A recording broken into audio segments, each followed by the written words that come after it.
नमस्कार दोस्तों, मेरा नाम है राहुल बदानिया और आप देख रहे हैं स्टेनो आरजे।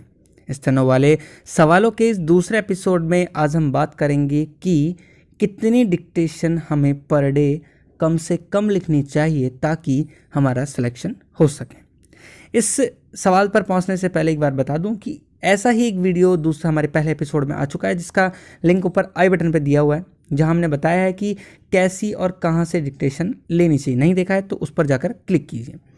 अब आते हैं हमारे मूल सवाल आज के कि कितनी डिक्टेशन कम से कम लेनी चाहिए। दोस्तों, इससे पहले बता दूं कि डिक्टेशन लेना ही इनफ नहीं है अगर आपने उसको टाइप नहीं किया है। तो टाइपिंग इज़ बेस्ट मानी जाती है स्टेनोग्राफी में, ट्रांसक्रिप्शन जिसको हम कह सकते हैं। देखिए, अक्सर हर बिगनर या एडवांस जो लेवल पे स्टेनोग्राफी कर रहे हैं उनका सवाल रहता है कि कितनी डिक्टेशन एक दिन में लेनी चाहिए। इससे पहले मैं आपको एक बात बता दूं कि यहाँ दो कैटेगरी के स्टूडेंट्स होते हैं।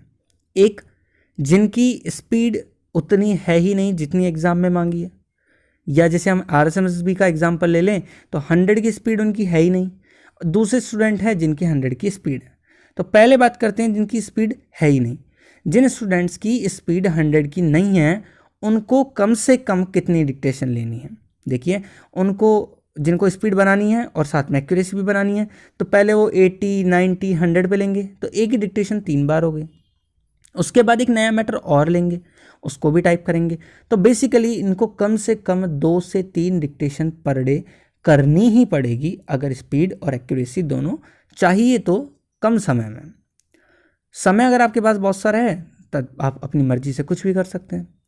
दूसरे स्टूडेंट्स जिनकी स्पीड ऑलरेडी 100, 110, 95 के अबव है, ये स्टूडेंट्स को डिमांड होगी हमेशा एक्यूरेसी की और वर्ड्स स्किप ना हो इसकी। इसके लिए भी इनको हर एक डिक्टेशन को कम से कम 2 बार तो लिखना ही होगा। फर्स्ट बार लिख करके ट्रांसक्रिप्शन, सेकंड बार लिख करके बेस्ट ट्रांसक्रिप्शन। सो बेसिकली इन्हें भी कम से कम 2 डिक्टेशन तो मिनिमम है और मैक्सिमम जितना आपका मन करे।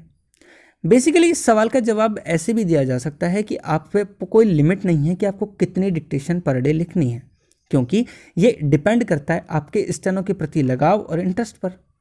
सो बेसिकली स्पीड बढ़ाने और एक्यूरेसी को मेंटेन करने के लिए ही आपको कम से कम 2 से 4 डिक्टेशन पर डे लिखनी ही चाहिए। ये वीडियो आपको कैसा लगा मुझे कमेंट करके बताएं, और नेक्स्ट वीडियो यानी एपिसोड 3 के बारे में हम बात करेंगे किसी विशेष सवाल पर। अगर आप कुछ सवाल पूछना चाहते हैं तो नीचे कमेंट करके हमें ज़रूर बता सकते हैं। मिलते हैं हम किसी दूसरी वीडियो में।